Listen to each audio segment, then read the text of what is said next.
Hi, you're on the Bible Forum. I'm Warren Sprouse. Where do you live? A recent map highlighting smart rural communities in the United States shows us two very striking patterns.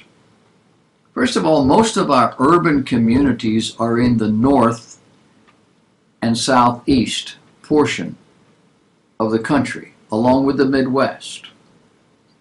But the population is moving west.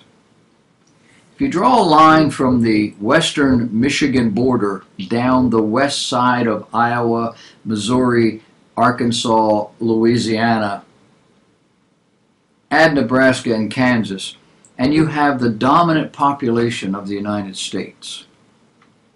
Now consider the remaining states are largely the areas that are growing, a large percentage of which are rural. 138 counties are at 5% or greater, with 47 counties growing but below that 5%. That's 138 counties west of the line that was drawn. The U.S. Census Bureau indicates 1 of every 5 Americans live in a rural area. That's 20%. 329 million people live in this country, according to the census in February 12. Of course, that doesn't mean that doesn't include, I should say, those who may be hiding out from the government. Not just illegal aliens, but just people who don't want to be counted. I don't know about you, but this is a census year apparently, and they'll come knocking on your door if you don't fill out the form. But the form is turned into about a 12-page form, and they want to know everything about you, how many refrigerators, televisions you have, where you went to school, what you had for breakfast. And the law only requires that you answer the question of how many people live in this house. There may be a couple more that are required, but that whole big hoorah is not anything you have to go along with. But if you don't fill it out when it comes to your mail, they'll come and knock on your door. This is the target area for what is called smart rural communities. We have the big cities. We have the large communities.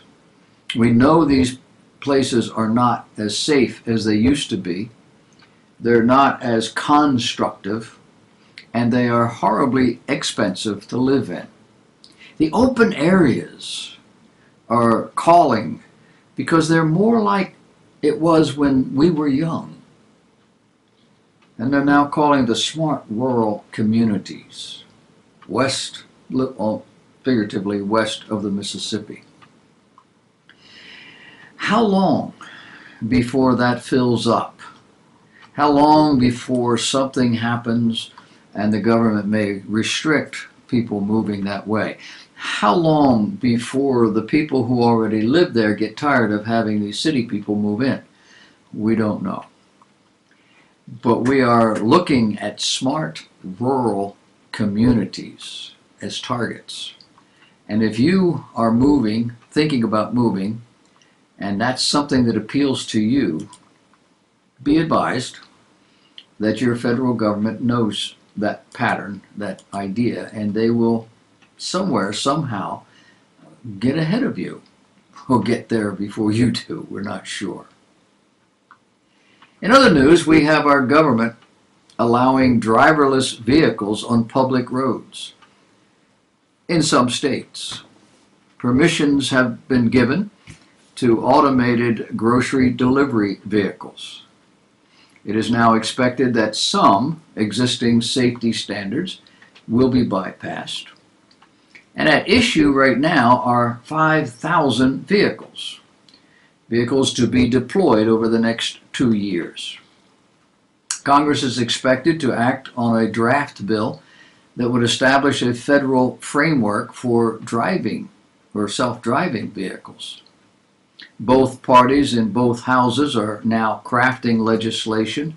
They're working together on this to give the bill a better chance of passing. At risk are the possibilities of conflicting standards leading to confusion. No word as to the possibility of increased carnage. Of course, statistically, automated vehicles will probably be safer than those driven by vaping drivers who can't see where they're going, and drivers who text at traffic lights and don't see the lights change, and those who are simply mindless, all of which are a growing nuisance.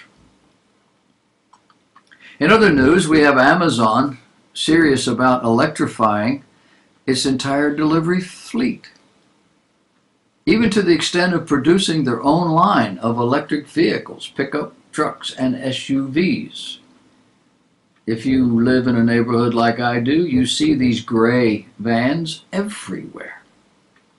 Imagine them not being driven by human beings.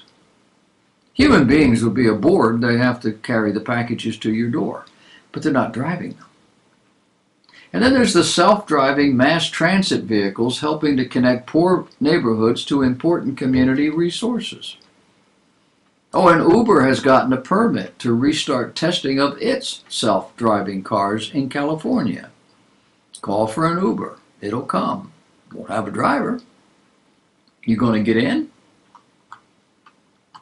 And in Israel, researchers from Ben Gurion University of the Negev's Cyber Security Research Center have found that they can cause the autopilot on an autonomous vehicle to erroneously apply its brake in response to phantom images projected on a road or billboard. They don't rule out the possibility of people creating these sorts of phantom images just to disrupt for fun or profit. Researchers are developing a neural network model that analyzes a detected object's context, surface, and reflected light, which is capable of detecting phantoms with a high degree of accuracy. You gotta love technology. Unable to absorb new losses, cities are killing their recycling programs. They're doing this just as public concerns about climate change are ratcheting up. China, for example, is the biggest buyer of U.S. recycled materials. And China has closed her doors. Before the ban, the U.S. was exporting around 70% of its waste to China. Changing consumer behavior has made the trash sorting process far more complex and therefore expensive. About 60 cities have canceled their programs, according to something called Waste Dive. Others have stopped accepting certain items. Places like Alexandria, Virginia, and Katy, Texas no longer collect glass.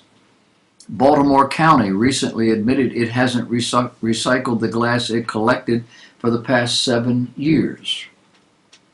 Here in Summerville, South Carolina, they'll only take paper and cardboard. They won't take anything else. Costs are skyrocketing. I can't read it. Costs are skyrocketing.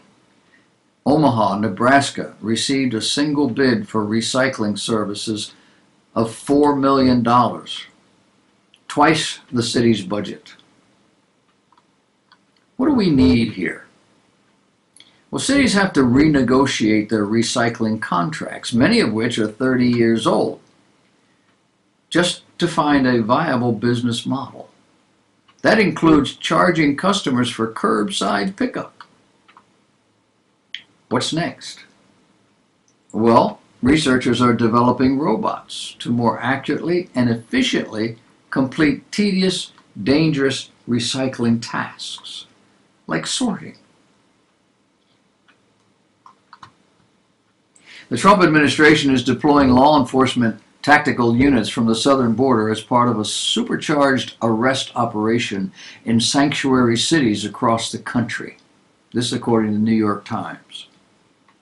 It's an escalation in the president's battle against localities that refuse to participate in immigration enforcement. The agents are being sent to New York, Los Angeles, Chicago, San Francisco, Atlanta, Houston, Boston, New Orleans, Detroit, and Newark.